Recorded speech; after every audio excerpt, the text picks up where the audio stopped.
बहुत समय पहले की बात है। एक नगर में एक महान राजा रहता था। राजा बहुत ही शक्तिशाली और दयालु था। राजा का नाम मेधावी था। उनके अधीन कई छोटे राज्य थे जिनसे वह वार्षिक कर लेता था। राजा रानी दोनों ही दयालु, प्रजापालक और धर्मपरायण थे। प्रजा सुखी थी। राज्य में चारों तरफ सुख समृद्धि फैली हुई थी। सब ठीक चल रहा था, परंतु राजा को केवल एक ही दुख था। राजा संतानहीन था। राजा ने अपने कुल गुरु और अन्य विद्वानों को अपने राज दरबार में बुलवाया और सब विद्वान राज दरबार में उपस्थित हुए। तो राजा ने प्रश्न किया कि उन्हें राज्य का उत्तराधिकारी क्यों नहीं मिल रहा है। राजा की उम्र भी अब 50 पार कर चुकी थी। राजा ने उनसे पूछा, क्या पुत्र प्राप्ति का कोई उपाय नहीं है।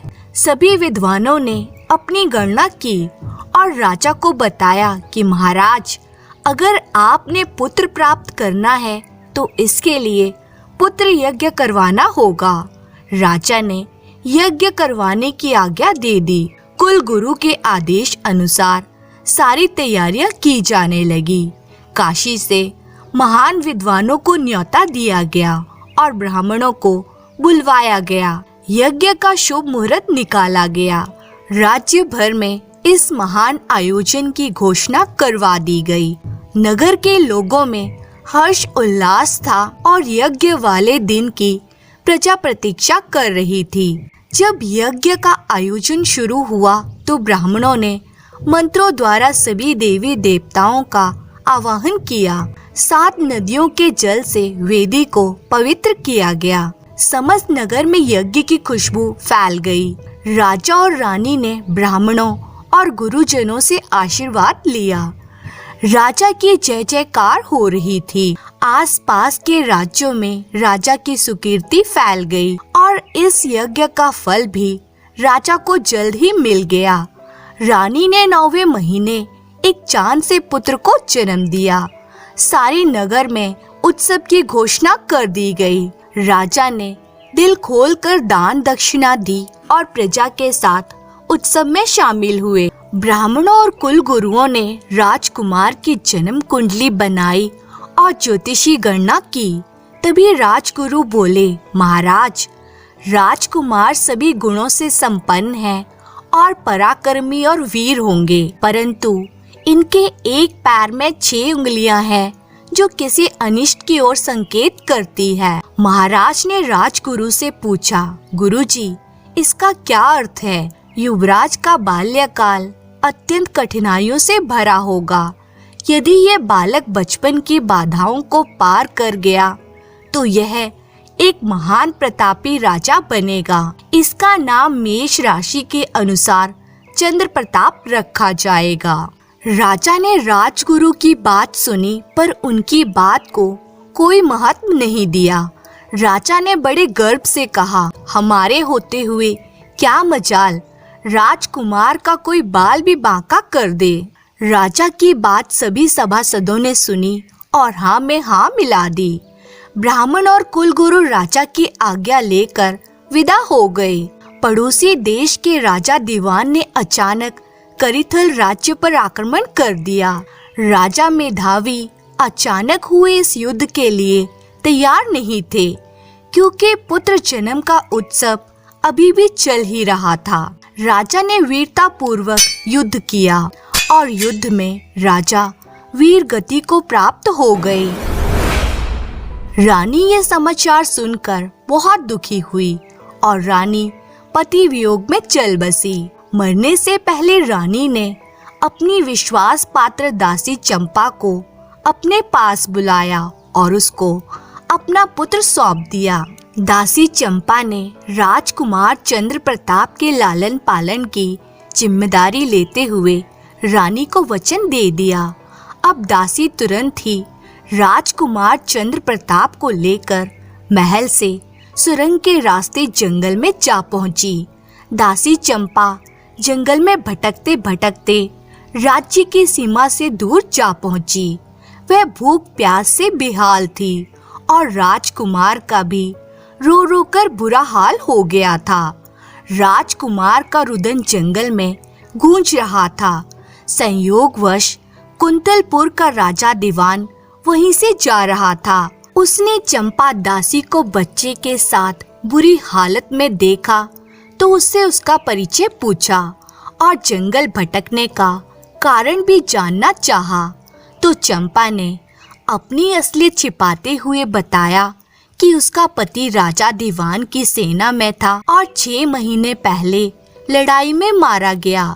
उसके सास ससुर उसके साथ बहुत बुरा बर्ताव करते हैं और अब बच्चे सहित उसको घर से बाहर निकाल दिया है। चंपा ने राजा से मदद की गुहार लगाई। राजा को भी उसके दुख भरी कहानी सुनकर उस पर बड़ा तरस आ गया। राजा ने उसे महल में दासी के पद पर रख लिया। उसके रहने और खाने की व्यवस्था राजा दीवान के महलों में कर दी गई। इस चंपा दासी और छोटे से चंद्र प्रताप को आश्रय मिल गया। चंद्र प्रताप दास दासियों के बच्चों के साथ खेलते खेलते बड़ा होने लगा। चंपा की कोशिश यही रहती कि चंद्र प्रताप अन्य बच्चों से दूर रहे। वे राजकुमार जैसे संस्कार और योग्य शिक्षा चंद्र प्रताप को देती थी। बालक चंद्र कलाओं की भांति बढ़ रहा था। 8 वर्ष की आयु में ही 12 वर्ष का दिखता था। वह निडर और साहसी था। महलों में भी वह सबका प्रिय था। एक दिन राजकुमार हट करके बाहर बच्चों के साथ खेलने चला गया। दूसरे बच्चों ने खेल खेल में उससे उसके पिता के बारे में पूछा कि उनका क्या नाम है, कहाँ रहते हैं। बालक चंद्र प्रताप यह सुनकर उदास हो गया। उसके मन को बहुत ठेस लगी। उसके मन में हजारों सवाल खड़े हो रहे थे। आखिर उसके पिता कौन हैं, कहाँ रहते हैं? उसकी माँ उनका कोई जिक्र क्यों नहीं करती? चंद्र प्रताप का मन अब खेल में नहीं लगा। वह दौड़ा दौड़ा अपनी माँ के पास गया। उसने चंपा से सीधा सवाल किया, माँ, मेरे पिता कौन हैं और वे कहाँ रहते हैं? वे हमारे साथ क्यों नहीं रहते? ज्योति, शंभू, भोलू सबके पिता उनके लिए नए नए खिलौने लाते हैं। मेरे पिताजी क्यों नहीं लाते? माँ, बताओ ना। बच्चे की जिद और भोले सवालों के आगे चंपा क्या कर सकती थी? वे चुप रही, लेकिन ज्यादा देर तक चुप्पी ना रख पाई। उसने चंद्र प्रताप को अपने पास गोद में बिठा लिया और उसका माथा चूमती हुई बोली, मेरे लाल, आज मैं तुम्हें सच बता ही देती हूँ।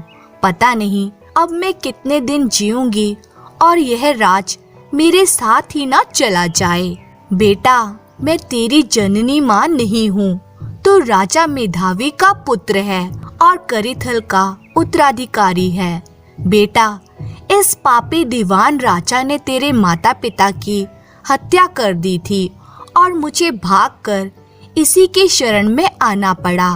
बेटा, मैं छद्म वेश में यहाँ रहती हूँ और जब तक तू बड़ा नहीं हो जाता मैं तुझको ऐसे ही छुपा कर रखूंगी। बालक चंद्र प्रताप पहले तो यह राज जानकर चौंक गया, फिर बोला, लो माँ, आज मैं बड़ा हो गया हूँ।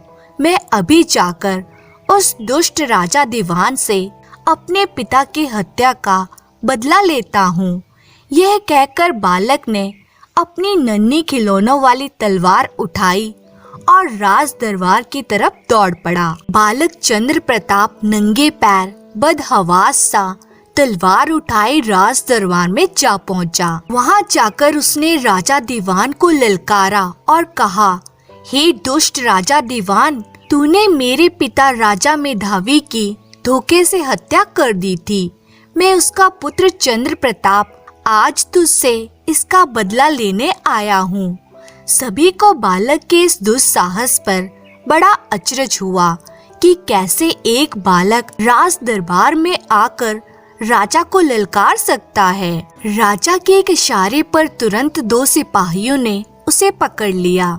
सब उसे दासी पुत्र के नाम से जानते थे। राजा को उस पर बड़ा क्रोध आ रहा था। इतने में दासी चंपा भी वहां आ पहुंची। वह चंद्र प्रताप की उद्दंडता के लिए राजा से हाथ जोड़कर माफी मांगते हुए अनुनय विनय करने लगी, परंतु राजा का क्रोध और अधिक बढ़ चुका था। उसने कहा, दासी चंपा, तुमने बड़ा अपराध किया है। यहाँ मेरे महल में मेरे टुकड़ों पर पलकर तुम मेरे शत्रु की इस औलाद को बड़ा कर रही थी। आज तुमने इसे मेरे दरबार में ही मेरे विरुद्ध खड़ा कर दिया है। मैं आज इसको मृत्यु दंड देता हूँ और तुझे काल कोठरी की सजा देता हूँ। राजा ने तुरंत जल्लादों को बुलाकर आदेश दिया, जल्लादों, इस सपोले को जंगल में ले जाकर इसका कत्ल कर दो और इसकी एक उंगली काट कर सबूत के तौर पर ले आना। जल्दी जाओ और इसे यहाँ से ले जाओ। चंपा करुण विलाप कर रही थी। वे उसका एकमात्र जीने का सहारा था। वे अभी बालक था। वे उसको लेकर किसी दूसरे स्थान पर चली जाएगी। वे सिर पटक पटक कर रो रही थी। यह दृश्य देखकर लोगों की आंखें नम हो गई, परंतु राजा का दिल नहीं पसीजा और चंद्र प्रताप को जल्लादों के हवाले कर दिया। जल्लाद चंद्र प्रताप को लेकर चल पड़े। जल्लाद उसे जंगल में ले जाकर एक पेड़ के नीचे बैठ गए। चंद्र प्रताप उन्हें देखकर उनसे कहता है, भाई, मुझे मारकर तुम्हें क्या मिलेगा? तुम क्यों अपने सिर पर पाप ले रहे हो? मैं जब बड़ा होकर राजा बनूंगा तो तुम्हें बहुत सारा धन दूंगा। बच्चे की बात सुनकर उनको हंसी आ रही थी। एक जल्लाद बोला, राजा हमें दंड देगा, इसलिए हम तुम्हें नहीं छोड़ सकते। चंद्र प्रताप ने कहा, तुम मेरी उंगली काट कर ले जाओ और राजा को दिखा देना। मुझे छोड़ दो। मैं वादा करता हूँ कि मैं कभी भी तुम्हारे नगर और तुम्हारे राज्य में नहीं आऊंगा। कुछ तो रास्ते में बोली गई नगर वासियों की बातें उन जल्लादों को याद आ रही थी और कुछ बालक की भोली शक्ल देखकर उनको दया आ रही थी। जल्लादों ने एक दूसरे की तरफ देखा और उठ खड़े हुए। जल्लादों ने बालक के पैर की एक अतिरिक्त उंगली, क्योंकि उसके पैर में 6 उंगलियां थी, तो एक उंगली काट ली और ले जाकर राजा को दिखा दी और फिर राजा से इनाम पाकर अपने घर वापस चले गए। संयोग से कालिंदी देश का राजा कालिंद्री वहां शिकार खेलते हुए अपने सिपाहियों के साथ आ पहुंचे। राजा ने घायल अवस्था में उस बालक को बेहोश पड़े देखा तो तुरंत सिपाहियों को उसका उपचार करने का आदेश दिया। जब बालक होश में आया तो राजा ने उससे पूछा कि तुम्हारे माता पिता कौन हैं और कहाँ रहते हैं? तो बालक ने कहा कि उसका इस दुनिया में कोई नहीं है। राजा के घर कोई संतान नहीं थी और उस बालक को देखकर राजा के मन में ममता और प्रेम उमड़ आया। राजा उसे अपना मानस पुत्र बनाकर राजमहल में ले आया। रानी चंद्रावती भी पुत्र को देखकर बहुत प्रसन्न हुई। राजा ने उसे अपना पुत्र और उत्तराधिकारी घोषित कर दिया। उसके उचित शिक्षा की व्यवस्था की गई। चंद्र प्रताप अस्त्र शस्त्र चलाने और मल विद्या में निपुण हो गया। अब चंद्र प्रताप युवा हो गया था और राजकाज के कामों में हाथ बटाने लगा था और बहुत से महत्वपूर्ण विषयों पर वे अपने विचार प्रकट करता था, जो राजा को काफी पसंद आते थे। एक दिन चंद्र प्रताप ने राजा को राय दी कि पड़ोसी राज्य कुंतलपुर को वार्षिक कर नहीं देना चाहिए। राज्य में कई जन कल्याण की योजनाएं उसने शुरू की। जब पड़ोसी राज्य कुंतलपुर को वार्षिक कर नहीं मिला तो राजा दीवान ने अपना एक दूत कालिंदी भेजा, परंतु चंद्र प्रताप ने उसे यह कहकर वापस लौटा दिया कि अब राजा कालिंदी कुंतलपुर के अधीन नहीं है और वह अब कर नहीं देंगे। दूत ने कुंतलपुर आकर यह समाचार राजा दीवान को सुना दिया। अब राजा दीवान ने खुद कालिंदी जाकर बात करने की सोची। अगले दिन राजा दीवान कालिंदी पहुंच गए। राजा दीवान ने वहां राजा कालिंदी के बगल में सिंहासन पर बैठे युवराज चंद्र प्रताप को देखा तो उनके तन बदन में आग लग गई, लेकिन समय के दिशा और दशा को देखते हुए चुप रहा। वे राजा कालिंदी से बड़े प्यार से बोला कि मैं आपसे अकेले में कुछ बात करना चाहता हूँ। युवराज चंद्र प्रताप से भी उसने बहुत ही मीठे शब्दों में बात की और कर के बारे में कोई बात नहीं की। राजा दीवान का दिमाग कुटिल योजना पर काम कर रहा था। उसने राजा कालिंदी को कहा, राजन, मुझे अपने राजकाज से संबंधित एक निर्णय की जरूरी सूचना तुरंत कुंतलपुर भिजवानी है। इसके लिए मुझे एक अत्यंत विश्वसनीय व्यक्ति चाहिए। युवराज चंद्र प्रताप ही यह काम कर सकते हैं। वे मेरे पत्र को मेरे बेटे मदन सेन को सौंप आए। वह युवराज मदन सेन से भी मिल लेगा और कुंतलपुर की सैर भी कर लेगा। राजा कालिंदी ने चंद्र प्रताप को आज्ञा दे दी कि वह कुंतलपुर रवाना हो जाए। राजा दीवान ने पत्र लिख दिया और उस पर दस्तखत करके उसे लिफाफे में डालकर उस पर अपने राज्य की मुहर लगा दी। लिफाफा चंद्र प्रताप को पकड़ा दिया गया और चंद्र प्रताप ने जाने की तैयारी कर ली। तलवार कमर में बांधी और घोड़े को एड़ लगाकर कुंतलपुर के लिए कूच कर गया। राजकुमार एक दिन और एक रात लगाकर चलते रहने से घोड़े की सवारी करते हुए कुंतलपुर में प्रवेश कर गया। वह काफी थक गया था और थोड़ी देर आराम करना चाहता था। थोड़ी ही देर में वह एक बाग के द्वार पर था। वह बिना देरी किए बाग के अंदर चला गया। बाग में एक पेड़ के पास घोड़े को रस्सी से बांधकर उसकी रस्सी ढीली कर दी ताकि वह भी कुछ घास चर ले। एक पेड़ के नीचे वह आराम करने लगा और उसे कब नींद आ गई पता ही नहीं चला। यह एक शाही बाग था और बाहरी आदमी का यहाँ आना वर्जित था। दोपहर को राजा दीवान की बेटी राजकुमारी अपनी सहेलियों के साथ वहां आ पहुंची। राजकुमारी ने जब एक अनजान युवक को सोते हुए देखा तो उसे बड़ा अचरज हुआ। घोड़ा भी पास में ही बंधा हुआ था। सहेलियों ने उसे जगाना चाहा तो राजकुमारी ने इशारे से रोक दिया। सोता हुआ चंद्र प्रताप राजकुमारी को बहुत ही मोहक लग रहा था। राजकुमारी ने सोचा जगाने से पहले युवक की तलाशी लेनी चाहिए ताकि इसकी असली पहचान मिल सके। राजकुमार की जेब में रखा लिफाफा देखा तो उसे निकालकर तुरंत पढ़ने लगी। पत्र को पढ़ते हुए उसकी आंखें फटी की फटी रह गई जब उसने उस पत्र में अपने पिता की लिखी हुई बातें पढ़ी, जिसमें लिखा था, राजकुमार मदन सेन, इसे जाते ही विष दे देना। पत्र पर राजा दीवान के दस्तखत थे और शाही मुहर लगी हुई थी, इसलिए शक की कोई गुंजाइश नहीं थी। राजकुमारी ने जब अपनी सहेलियों को दिखाया तो सब हैरान थी कि इतने सुंदर युवक को अपनी मौत का सामान देकर खुद भेज दिया राजा दीवान ने। राजकुमारी उसको किसी भी सूरत में मरने नहीं देना चाहती थी।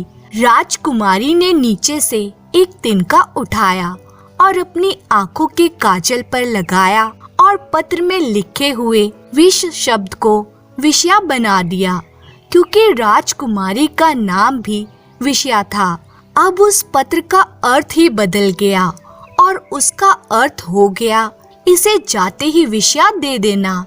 उस पत्र को राजकुमारी ने वापस उसे सोते हुए युवक की जेब में डाल दिया। राजकुमार को गहरी नींद की वजह से कुछ पता ना चला। अब राजकुमारी वापस महल में लौट गई। राजकुमार चंद्र प्रताप दिन ढलते ही नींद से जागा और घोड़े पर सवार होकर राजा दीवान के महल की ओर बढ़ चला। जब वे महल पहुंचा तो राजकुमार मदन सेन ने उसका स्वागत किया और अचानक कुंतलपुर पधारने का कारण पूछा तो चंद्र प्रताप ने राजा दीवान का दिया हुआ लिफाफा उसे सौंप दिया। मदन सेन ने शीघ्रता से लिफाफे को खोलकर पढ़ा, दोबारा पढ़ा, तीसरी बार पढ़ा। मदन सेन को अब पत्र के बारे में कोई शंका नहीं हुई। मदन सेन ने पिता की आज्ञा को मानते हुए राज दरबार में चंद्र प्रताप को राज्य का दामाद घोषित कर दिया। राजपुरोहितों से विवाह अनुष्ठान को विधि पूर्वक संपन्न करने का अनुरोध किया। अगले ही दिन महल में शहनाइयां बजने लगी। राजकुमार चंद्र प्रताप और राजकुमारी विषया को विवाह की सारी रस्मों से गुजरना पड़ा। शाम होते होते विवाह संपन्न हुआ और चंद्र प्रताप और विषया विवाह सूत्र में बंध गए। अब सभी ब्राह्मणों ने और बड़ों ने दोनों को आशीर्वाद दिया। चंद्र प्रताप का उचित मान सम्मान किया गया। इधर राजा दीवान खुश हो रहा था कि चंद्र प्रताप का तो काम तमाम हो चुका होगा। राजा कालिंद्री भी चिंतित थे कि चंद्र प्रताप अभी तक वापस क्यों लौटकर नहीं आए। राजा दीवान ने कहा, मैं कुंतलपुर जाकर तुरंत चंद्र प्रताप को वापस भेजता हूँ। राजा दीवान कुंतलपुर की तरफ चल पड़ा और वहां पहुंचकर राजा दीवान ने देखा कि चंद्र प्रताप तो जमाता बन गया है। जब उसे सारी घटना का पता चला तो उसका खून खौलने लगा और वह मौके की नजाकत देखते हुए चुप रहा। बनावटी प्रसन्नता दिखाते हुए उसने चंद्र प्रताप को कहा, बेटा चंद्र प्रताप, हमारे राज्य में हमारी कुल देवी की आन है। कोई भी शुभ कार्य संपन्न होने के बाद कुल देवी के मंदिर जाकर पान नारियल चढ़ाकर पूजा करनी होती है। अब तुम दोनों ये रस्म निभाकर आओ। कुटिल दीवान ने अपने 2 जल्लादों को पहले ही छिप जाने का आदेश दिया था। जो भी मंदिर में घुसे तो उसका सिर कलम कर देना। जब चंद्र प्रताप को कालिंदी पहुंचने में देरी हो गई तो राजा कालिंद्री को बहुत चिंता हुई। राजा ने तुरंत पत्र लिखकर एक दूत को कुंतलपुर रवाना कर दिया, इस आदेश के साथ कि चंद्र प्रताप जिस भी हालत में हो तुरंत महल चला आए। दूत कुंतलपुर पहुंचा ही था कि मदन सेन, विषया और चंद्र प्रताप देवी माँ के दर्शन के लिए जा रहे थे कि उन्हें रास्ते में ही वह दूत मिल गया। दूत ने प्रणाम कर पत्र मदन सेन को दे दिया। वह पत्र मदन सेन और चंद्र प्रताप दोनों ने पढ़ा। समय की मांग और राजा के आदेश को देखते हुए मदन सेन ने उसको बिना समय गवाए कालिंदी रवाना होने की सलाह दी और कहा, कुल देवी की पूजा वह उसके नाम से करवा देगा। अब चंद्र प्रताप दूत के साथ ही कालिंदी के लिए लौट गया। मदन सेन और विषया दोनों भाई बहन पूजा के लिए देवी के मंदिर गए। आगे मदन सेन और पीछे विषया थी। जैसे ही मदन सेन मंदिर में दाखिल हुआ, मंदिर में छिपे जल्लादों ने उस पर हमला कर दिया और वे घायल होकर नीचे गिर गया। यह देखकर विषया को भी घबराहट के कारण चक्कर आ गया और वह नीचे गिर गई। बुरी खबर राजमहल तक पहुंची। राजा दीवान, मंत्री और रानी सब दौड़े दौड़े और विलाप करते हुए मंदिर पहुंचे। राजा दीवान अपने बुरे कर्मों पर बड़ा दुखी हुआ। उसे ये एहसास हो गया कि जो दूसरों के लिए गड्ढा खोदता है वे स्वयं उसमें गिरता है।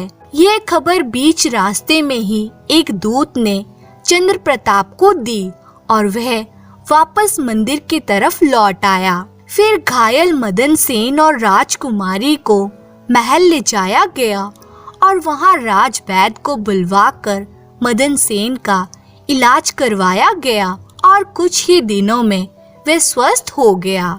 अब राजा, रानी और प्रजा काफी खुश थे कि राजकुमार की जान बच गई और वह अच्छा महसूस कर रहा था। अब राजा दीवान ने अपनी बेटी विषया की विदाई बड़े राज से ठाट बाट के साथ की।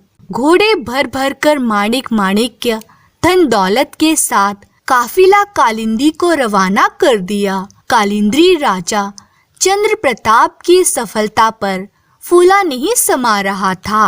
कालिंदी में भी वर और वधू का हर्ष उल्लास के साथ स्वागत किया गया।